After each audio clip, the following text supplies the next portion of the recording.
Hello students, basic concepts of chemistry में एक अगला टॉपिक मैं लेके आया हूं और टॉपिक है molecular weight. Molecular weight atomic weight के जैसे ही है और मॉलिक्यूलर वेट को कैलकुलेट करना थोड़ा आसान है, क्योंकि अगर हमें एटॉमिक वेट पता है तो हम किसी मॉलिक्यूल के सभी एटम्स का एटॉमिक वेट जो है उसे ऐड करके और मॉलिक्यूलर वेट कैलकुलेट कर लेते हैं। जैसे आप पहले तो देखिए, ये दो फिगर मैंने यहाँ लिखे हुए हैं जिनको मैं हर वीडियो में बता रहा हूँ। ये आपको याद होने चाहिए कि 1 AMU का वैल्यू 1.66 इंटू 10⁻⁻24 ग्राम और 1 मोल इक्वल टू 6.023 इंटू 10⁻23। तो मॉलिक्यूलर वेट के बारे में जैसा मैं बताया कि molecular weight is a sum of atomic weight of atoms present in molecule. Means molecule में जो भी एटम्स हैं उनके वेट को अगर हम वेट का सम कर लें, सभी के वेट का सम कर लें, तो मॉलिक्यूलर वेट कैलकुलेट कर सकते हैं इजीली।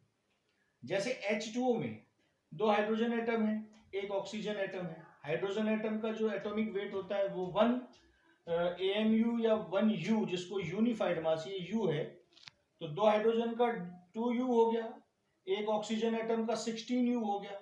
इनको ऐड किया तो मॉलिक्यूलर वेट 18U आया। U AMU ये यूनिफाइड मास को रिप्रेजेंट करते हैं।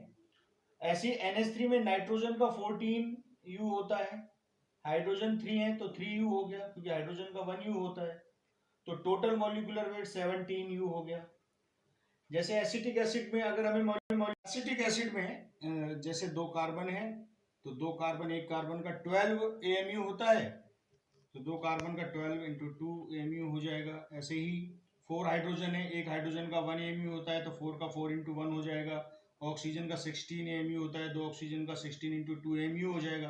टोटल इसको ऐड कर देंगे तो एसिटिक एसिड CH3COOH का जो मॉलिक्यूलर वेट है वो 60U और 60 AMU, यूनिफाइड मास जिसको हम कहते हैं, ये आ जाएगा। ऐसे हम मॉलिक्यूलर वेट को इजीली कैलकुलेट कर सकते हैं। अब इसे हम कुछ और तरीके से देखते हैं। एक एग्जांपल ले रहा हूं मैं H2O का। वाटर मॉलिक्यूल है, मोस्टली बच्चे जानते हैं कि इसका जो मॉलिक्यूलर वेट होता है वो 18 होता है। ये मोस्टली बच्चे सब जानते हैं। थोड़ा सा और इसको समझें कि H2O जो है वाटर मॉलिक्यूल, एक्चुअल में इसके एक मॉलिक्यूल का, वन मॉलिक्यूल का जो वेट होता है वो 29.88 इंटू 10⁻⁻24 ग्राम होता है। जैसा कि हमने एटॉमिक वेट में भी ऐसा पढ़ा था, सिंगल एटम का वेट लिया था। तो यहां H2O का ये 29.88 इंटू 10⁻⁻24 ग्राम जो है, ये वन मॉलिक्यूल का वेट है, ओनली वन मॉलिक्यूल का, ये वन मॉलिक्यूल का वेट है। अब इसको अगर इंटीजर फॉर्म में कन्वर्ट करना है, क्योंकि वो हमारे लिए जरूरी है, ये नेसेसरी है। क्यों है?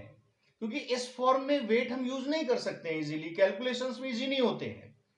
तो इंटीजर फॉर्म में कन्वर्ट करने के लिए जो सिस्टम इंटरनेशनल ने 1 AMU हमें दिया है, 1.66 इंटू 10⁻⁻24, इस 1 AMU से इसको डिवाइड कर लेंगे। ऐसा ही हमने एटॉमिक वेट में भी किया था। जब H2O के वन मॉलिक्यूल के वेट को 1 AMU से डिवाइड करेंगे तो ये इंटीजर फॉर्म में 18 आ जाएगा, जो कि यूनिफाइड मास है 18 AMU। यही यूनिफाइड मास है जिसको कि हम बार बार यहाँ कह रहे हैं कि H2O का 18U, NH3 अमोनिया का 17U, इस टाइप से। तो ये कॉन्सेप्ट वही है जो एटॉमिक वेट में हमने पढ़ा था। सिंगल मॉलिक्यूल का वेट, उसको AMU से डिवाइड किया, इंटीजर फॉर्म में आ रही है, 18 AMU आ गया, राइट। तो इस पर बेस्ड एक मैं क्वेश्चन आपको बता रहा हूं, थोड़ा ध्यान से देखें। इस टाइप के क्वेश्चंस में मिल जाते हैं।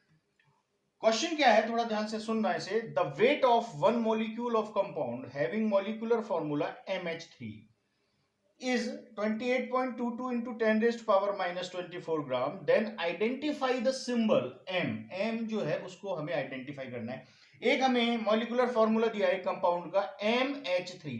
अब M हिडन है, M को हमें आइडेंटिफाई करना है, और इस MH3 के एक मॉलिक्यूल का वेट हमें गिवन है वो है 28.22 इंटू 10⁻⁻⁴ ग्राम। अब देखिए, जब सिंगल मॉलिक्यूल का वेट हमें गिवन है तो इसको हमें इंटीजर फॉर्म में कन्वर्ट करना है, जिससे कि वो यूनिफाइड मास में कन्वर्ट हो जाता है। जैसे कि हमने यूनिफाइड मास में कन्वर्ट कर लिया, उसके लिए हमें 1 AMU से इसको डिवाइड करना होगा। जब हम इस सिंगल मॉलिक्यूल के वेट को 1 AMU से डिवाइड करेंगे तो ये 17 AMU आता है। 17 AMU ये यूनिफाइड मास आ जाता है इस MH3 का। मींस इस MH3 के 1 मॉलिक्यूल का जो वेट आया है, MH3 का जो यूनिफाइड मास आया, सॉरी, वो कितना आया है? वो 17U आया है। अब MH3 का 17U मींस क्या है? M तो हमें पता नहीं, हिडन है, और हाइड्रोजन का 3U हो गया क्योंकि 1 हाइड्रोजन का 1 होता है। तो M + 3 इक्वल्स टू कितना आया है? 17U। तो M इक्वल्स टू कितना आ जाएगा? 17 - 3 14 AMU। और 14 AMU जो है मास जो हम जानते हैं वो यूनिफाइड मास नाइट्रोजन का होता है।